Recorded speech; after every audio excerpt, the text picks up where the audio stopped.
문재인 대통령이 당선이 되면서 버텨봤자 더 좋은 결과가 나올 부분이 없는 게 하나 있고요. 정치적 불확실성이 제거됐다. 그런데 정유라 씨는 되게 이렇게 보다가 보면은 지겹고 지루한 거를 못 참아요. 누구나 다 못 참지만. 그 트럼프하고 비슷한데? 네. 그렇기 때문에 공부하는 것도 지겨우니까 안 되는 거고요. 조금이라도 연습하는 것도 되게 싫은 거예요. 그런 사람은 감옥 못 사는데 큰일 났다. 맞아요. 그렇기 때문에 현재 여기가 너무너무 답답하니까 본인 벗어나고 싶은 거예요. 그리고 본인 생각에는 덴마크의 구치소도 지옥이고요. 서울도 지옥이라 그러면은 너무 답답하니까 이 지역에서 저 지역으로 옮기고 싶은 거예요. 그러면서 이 지역은 당해보고 있지만 한국에 왔을 때 막상 또 본인이 얼마나 고통이 당하게 되고 고통이라고 표현해 본인의 입장에서는 고통이겠지요. 거기에 대해서는 또 되게 정유라 씨 같은 분의 특징이 당해보지 않은 거에 대해서는 별거 아닌 거로 생각해요. 네. 그런 다음에 막상 당하면은 또 되게 고통스러워해요. 근데 감옥 갈 가능성은 생각보다 높진 않은데. 그러나 이제 그렇기 때문에 이제 감옥 갈 가능성이 낮다는 거는 어떤 의미에서 그 고통은 아닐지 몰라도 감옥에 가는 거를 제외한 나머지 고통이 얼마나 큰지에 대해서는 굉장히 너무 낮게 평가하는 거예요. 오히려 감옥 가는 고통은 감옥에 있게 되고 분리가 되면 답답하긴 하지만 견디지만 여기 오게 되면은 온통 언론이 계속 쫓아다닐 거지요. 그런 다음에 본인은 감옥에 안 가더라도 증인으로 나와야 되지요. 사람들이 계속 SNS에 올리겠지요. 어디 갈 때마다 사진 찍히면 전부 올리겠지요. 그거 좋아하지 않을까요? 약간 관종성이 있어서. 저는 좋아할 것 같아요. 제 생각은 물론 이제 최 원장님 말씀에 일정 동감을 하면서도 지금 나오는 이야기가 이제 기획 입국이다 이런 말도 지금 나오고 있거든요. 사실 뭐 정유라 입장에서 들어오든 안 들어오든 들어오든 안 들어오든 사실 문제가 없지 않느냐라는 것이고요. 그래서 사실 변호사가 설득을 했을 것이다라는 것이 지금 또 하나의 가설인데 왜냐하면 이 변호사 설득했다 그러죠. 이경재 변호사가 정치적 불확실성이 제거됐다. 재판의 불확실성이 제거됐다. 그 말이에요. 그러니까 이미 이제 그런 방식으로 설득을 했을 가능성이 있어요. 정유라 씨에게 들어오더라도 뭐 그와 관련돼서 당신에게 큰 피해가 가지는 않을 것이다라고 이야기했을 것 같고요.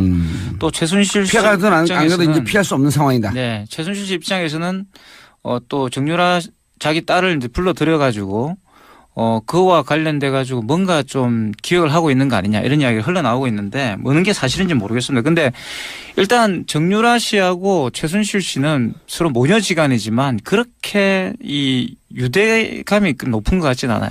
엄마는 아주 극심하게 생각하는데.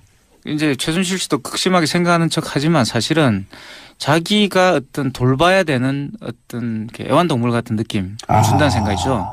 그래서 근데 정유라 씨는 또 그게 되게 싫은 그런 관계인 것 같고 그래서 보면은 뭐 이 청소년 시절 굉장히 가출을 많이 했잖아요. 예. 정유라 씨가.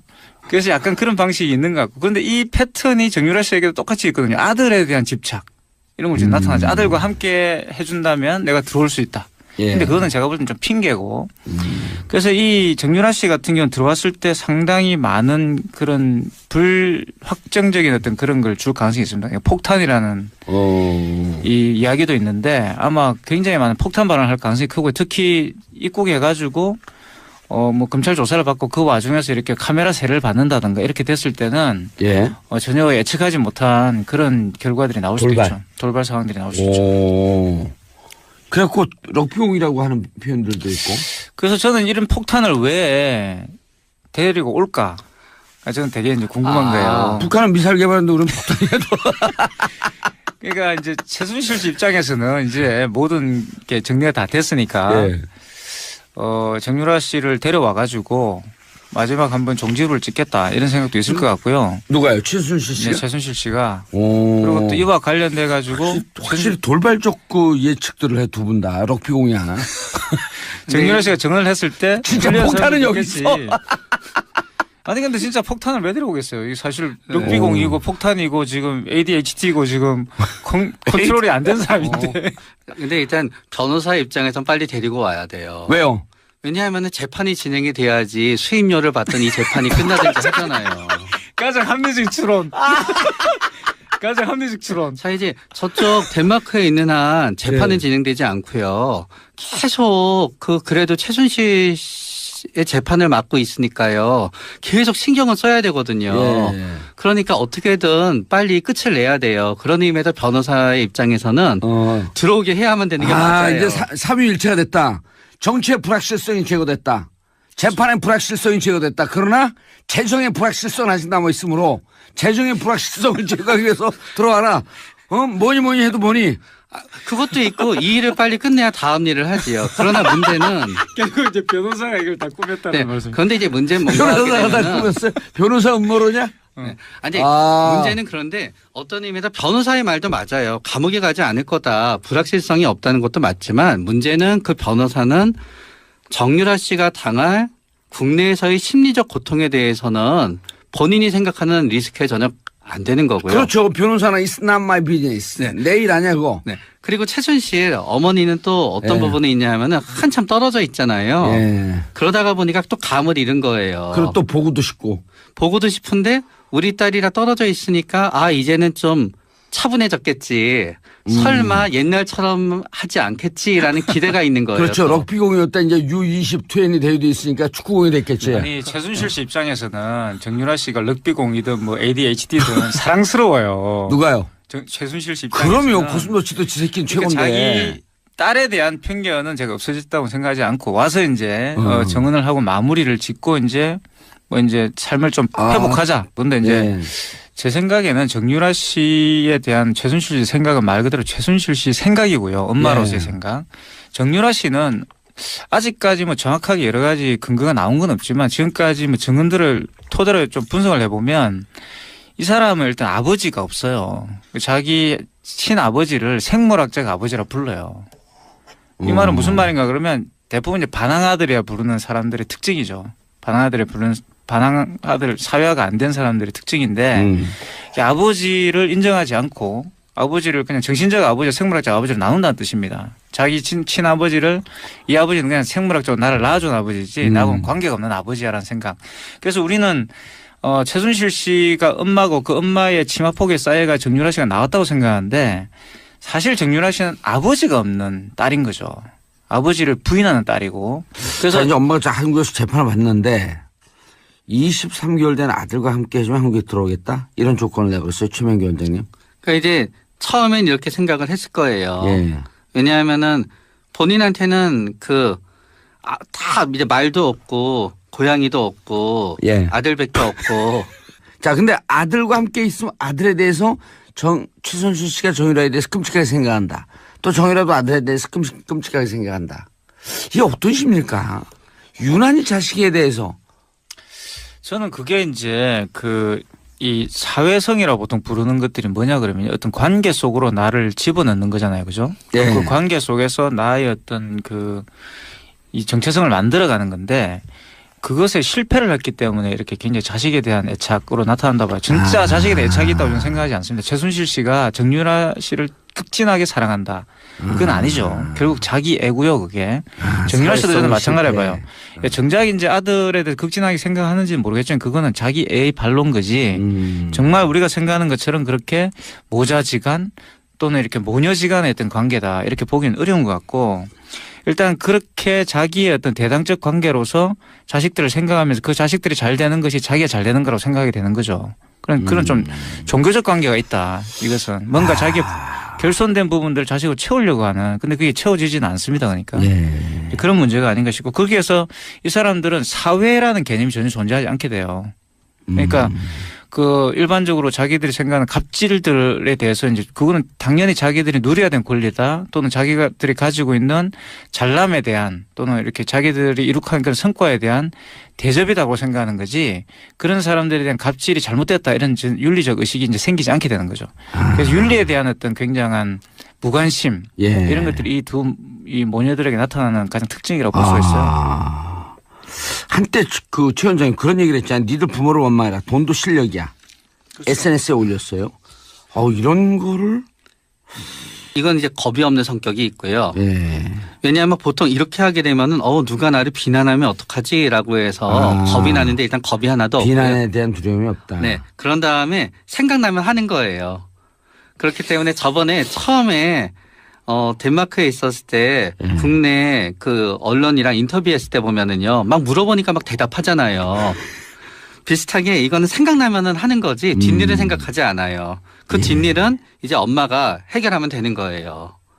그렇기 때문에 그때그때마다 계속 생각나면 하고 올리고 그런 다음에 본인이 제일 참지 못하는 게 화나는 걸 참지 못해요.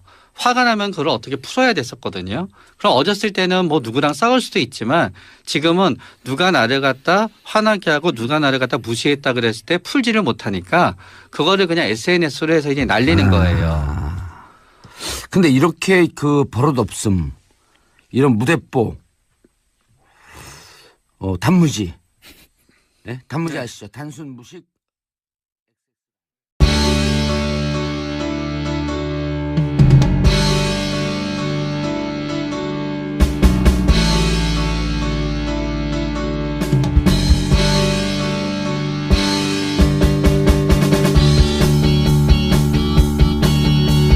처음엔 이렇게 생각을 했을 거예요. 예. 왜냐하면은 본인한테는 다 이제 말도 없고 고양이도 없고 예. 아들밖에 없고. 자, 근데 아들과 함께 있으면 아들에 대해서 최순실 씨가 정유라에 대해서 끔찍하게 생각한다. 또 정유라도 아들에 대해서 끔찍하게 생각한다. 이게 어떤 심리일까? 유난히 자식에 대해서.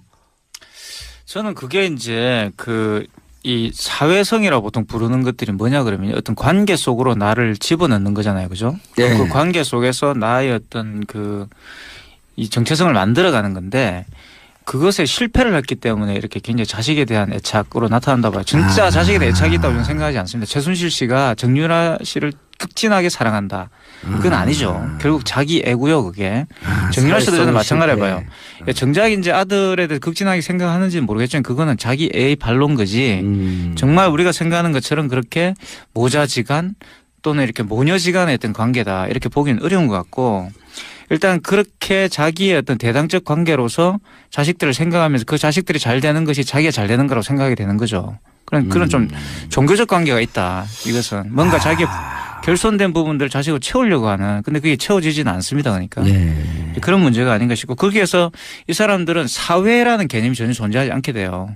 그러니까 일반적으로 자기들이 생각하는 갑질들에 대해서 이제 그거는 당연히 자기들이 누려야 되는 권리다 또는 자기들이 가지고 있는 잘남에 대한 또는 이렇게 자기들이 이룩한 그런 성과에 대한 대접이라고 생각하는 거지 그런 사람들에 대한 갑질이 잘못됐다 이런 윤리적 의식이 이제 생기지 않게 되는 거죠.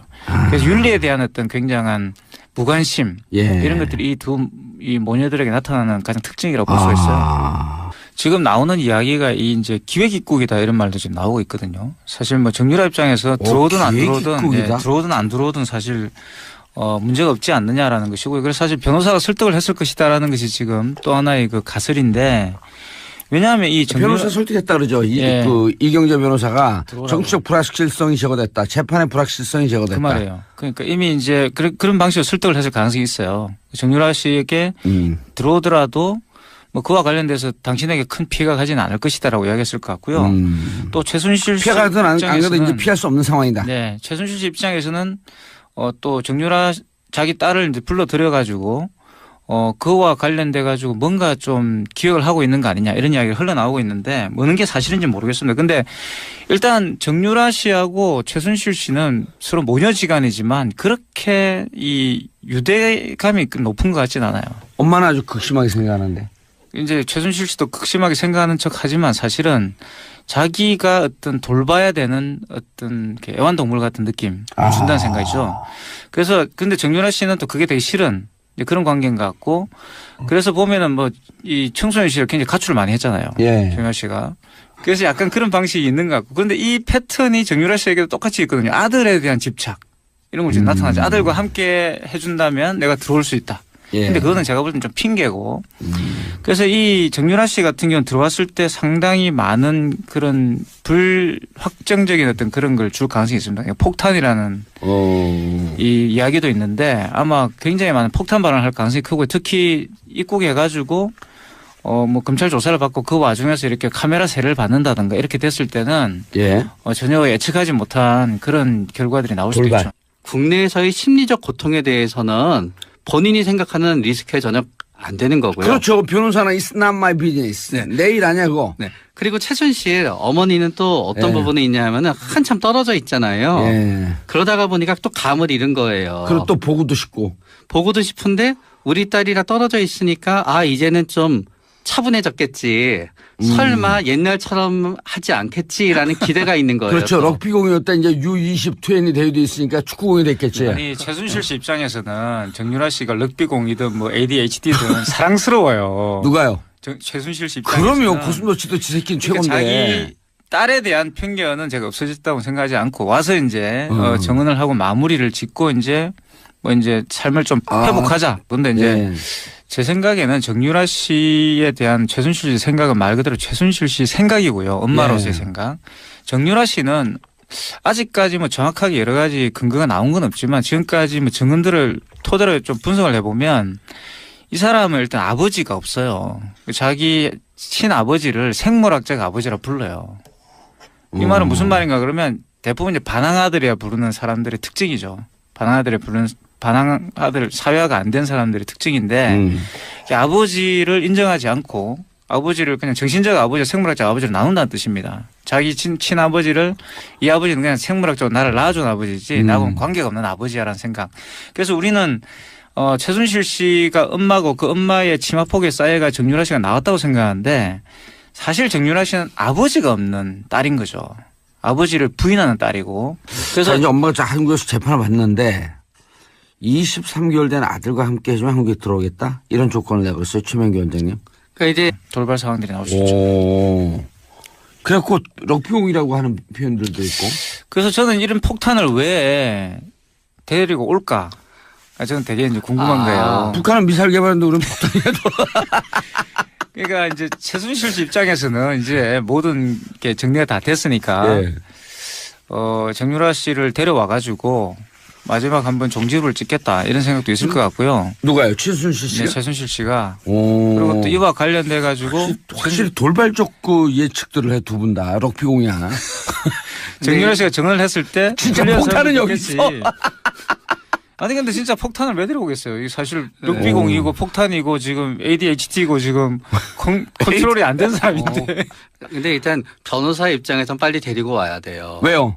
왜냐하면 재판이 진행이 돼야지 수임료를 받던 이 재판이 끝나든지 하잖아요. 가장 합리적 추론. 가장 합리적 추론. 자 이제 저쪽 덴마크에 있는 한 재판은 네. 진행되지 않고요. 계속 그래도 최순실 씨의 재판을 맡고 있으니까요. 계속 신경을 써야 되거든요. 예. 그러니까 어떻게든 빨리 끝을 내야 돼요. 그런 의미에서 변호사의 입장에서는 들어오게 해야만 되는 게 맞아요. 이제 삼위일체가 됐다. 정치의 불확실성이 제거됐다. 재판의 불확실성이 제거됐다. 그러나 재정의 불확실성은 아직 남아있으므로 재정의 불확실성을 제거하기 위해서 들어와라. 뭐니 해도 뭐니. 그것도 있고 이 일을 빨리 끝내야 다음 일을 하지요. 그러나 문제는 결국 이제 변호사가 이걸 다 꾸몄다는 네, 말씀. 그런데 이제 문제는 뭔가 하게 변호사가 다 되면은 꾸몄어요. 변호사 음모론이야? 네. 아니 아. 문제는 그런데 어떤 의미에서 변호사의 말도 맞아요. 감옥에 가지 않을 거다. 불확실성이 없다는 것도 맞지만 문제는 그 변호사는 정유라 씨가 당할 문재인 대통령이 당선이 되면서 버텨봤자 더 좋은 결과가 나올 부분이 없는 게 하나 있고요. 정치적 불확실성이 제거됐다. 그런데 정유라 씨는 되게 이렇게 보다가 보면은 지겹고 지루한 거를 못 참아요. 누구나 다 못 참지만 그 트럼프하고 비슷한데? 네. 그렇기 때문에 공부하는 것도 지겨우니까 안 되는 거고요. 조금이라도 연습하는 것도 되게 싫은 거예요. 그런 사람은 감옥 못 사는데 큰일 났다. 맞아요. 그렇기 때문에 현재 여기가 너무너무 답답하니까 본인 벗어나고 싶은 거예요. 그리고 본인 생각에는 덴마크의 구치소도 지옥이고요. 서울도 지옥이라 그러면은 너무 답답하니까 이 지역에서 저 지역으로 옮기고 싶은 거예요. 그러면서 이 지역은 당해보고 있지만 한국에 왔을 때 막상 또 본인이 얼마나 고통이 당하게 되고 고통이라고 표현해 본인의 입장에서는 고통이겠지요. 거기에 대해서는 또 되게 정유라 씨 같은 분의 특징이 당해보지 않은 거에 대해서는 별거 아닌 거로 생각해요. 예. 그런 다음에 막상 당하면은 또 되게 고통스러워해요. 근데 감옥 갈 가능성은 생각보다 높진 않은데. 그러나 이제 그렇기 때문에 이제 감옥 갈 가능성이 낮다는 거는 어떤 의미에서 그 고통은 아닐지 몰라도 감옥에 가는 거를 제외한 나머지 고통이 얼마나 큰지에 대해서는 굉장히 너무 낮게 평가하는 거예요. 오히려 감옥 가는 고통은 감옥에 있게 되고 분리가 되면 답답하긴 하지만 견디지만 여기 오게 되면은 온통 언론이 계속 쫓아다닐 거지요. 그런 다음에 본인은 감옥에 안 가더라도 계속 증인으로 나와야 되지요. 사람들이 계속 SNS에 올리겠지요. 어디 갈 때마다 사진 찍히면 전부 올리겠지요. 그거 좋아하지 않을까요? 약간 관종성이 있어서. 저는 좋아할 것 같아요. 그래서 제 생각은 물론 이제 그 최 원장님 말씀에 일정 부분 동감을 하면서도